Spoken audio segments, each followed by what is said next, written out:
दोस्तों third generation Duke 390 भारतीय बाजार में आ चुकी है।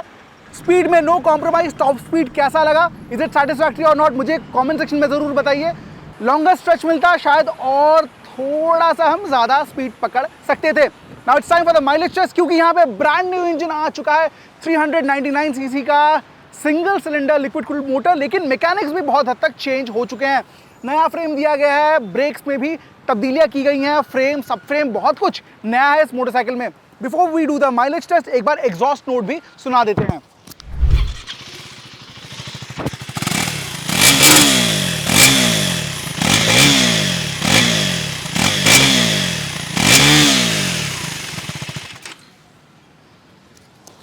Do you like this? मुझे जरूर अपनी राय कमेंट सेक्शन में बताइए।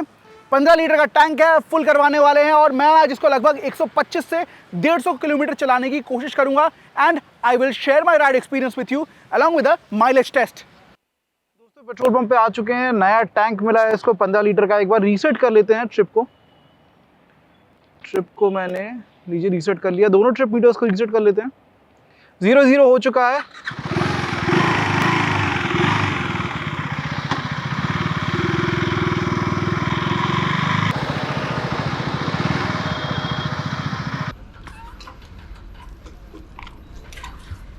ऑलमोस्ट फुल है, लेकिन for the mileage test top तक भरवा लेते हैं। बिल्कुल टॉप तक भर दो।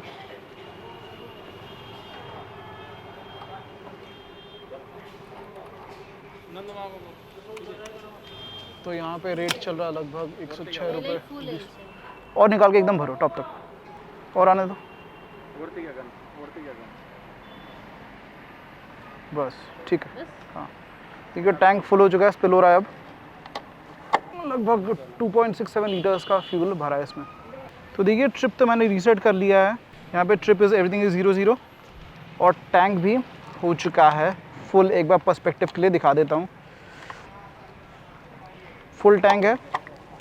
अब करते हैं test.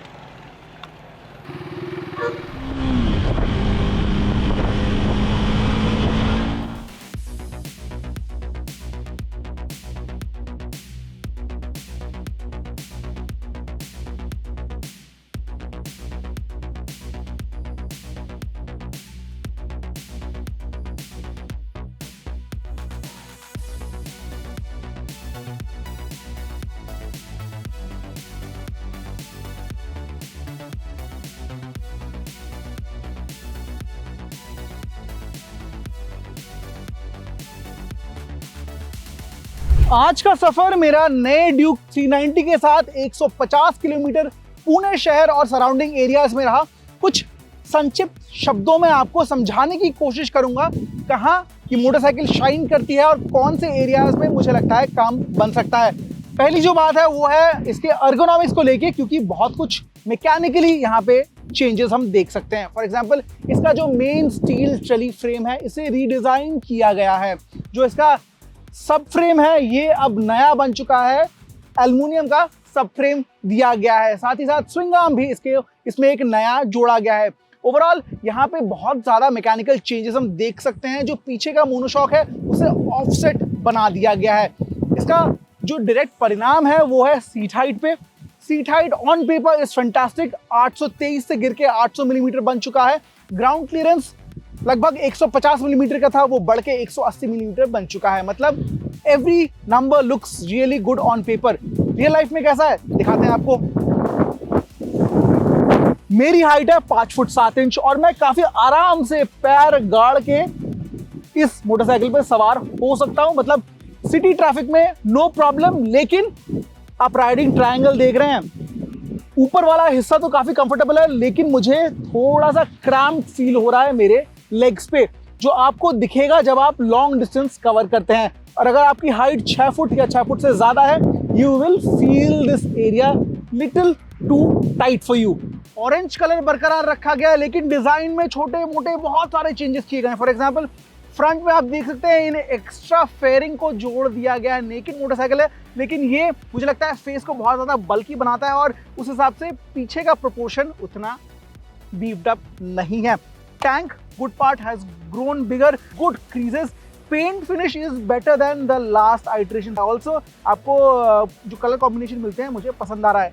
The big change here is this, ये इंस्ट्रूमेंटेशन बिल्कुल नया है, 5 इंच का TFT हाई कॉन्ट्रास्ट, रीडेबिलिटी कोई भी इशू नहीं हो रहा, बिल्कुल प्रॉपर सनलाइट में भी मैं यहाँ पे अच्छे से इंफॉर्मेशन एक्सेस कर पा रहा हूँ। मैकेनिकल्स भी आप देख सकते हैं, बहुत कुछ इस मोटरसाइकिल के साथ मिल जाते हैं। राइड मोड 3 मिलते हैं, ABS ऑन ऑफ कर सकते हैं आप, ट्रैक्शन कंट्रोल भी ऑन ऑफ कर सकते हैं, और रेस मोड में जाएंगे तो वहाँ पे आपको लॉन्च कंट्रोल की सुविधा भी मिल जाएगी। यहाँ पे bike information, trip meter, speed control, मतलब ये क्रूज कंट्रोल नहीं है लेकिन आप टॉप स्पीड को यहाँ पे कैप कर सकते हैं। यहाँ पे जो बटन्स दिए गए हैं ये भी आपको अच्छे खासे प्रीमियम क्वालिटी के यहाँ पे महसूस होंगे। So overall build quality top notch.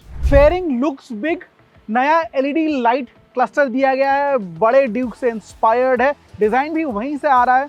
The international series जो बिकता है 790 एंड 1000 सीसी के ऊपर वाले जो ड्यूक्स आते हैं, but the weight has gone down, the power has gone up. लगभग 4 किलोग्राम वेट में कटौती हुई है। वहीं जो नया इंजन दिया गया है 399 सीसी का single cylinder liquid cooled DOHC engine जोड़ा गया है 6 स्पीड ट्रांसमिशन के साथ, जो slip and assist clutch quick shifter के साथ आता है।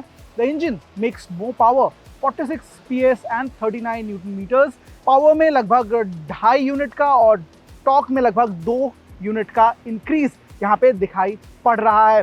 Also and the most important thing is the characteristic of engine, जो पहले के मुकाबले अब थोड़ा डिफरेंट लग रहा है and in a good way. मैं क्यों बता रहा हूँ, क्योंकि पहले जो सेकंड जनरेशन ड्यूक आती थी, and I think you will agree with that, you had to be always on the accelerator. आपको 6,500-7,000 RPM के ऊपर मेंटेन करना पड़ता था टू हैव गुड फन, और इनफैक्ट सिटी राइडिंग में भी आपको मेंटेन करना पड़ता था फॉर क्विक एक्सीलरेशन। बहुत ज़्यादा स्टॉलिंग इश्यूज परसिस्टेंट थे उस मोटरसाइकिल के साथ, which I am not facing with this one.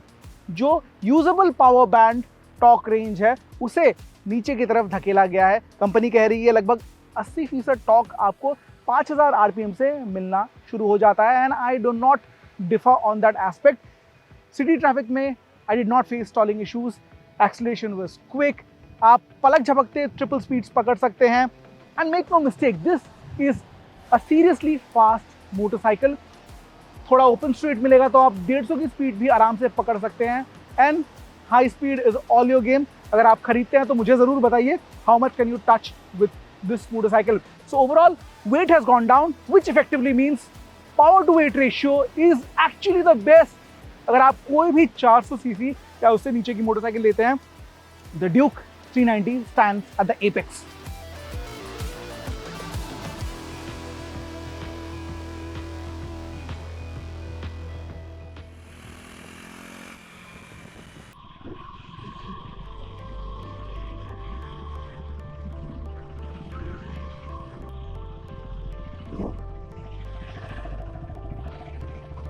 One 29.9 दीदी, फुल टाइम कर देना, कर दो।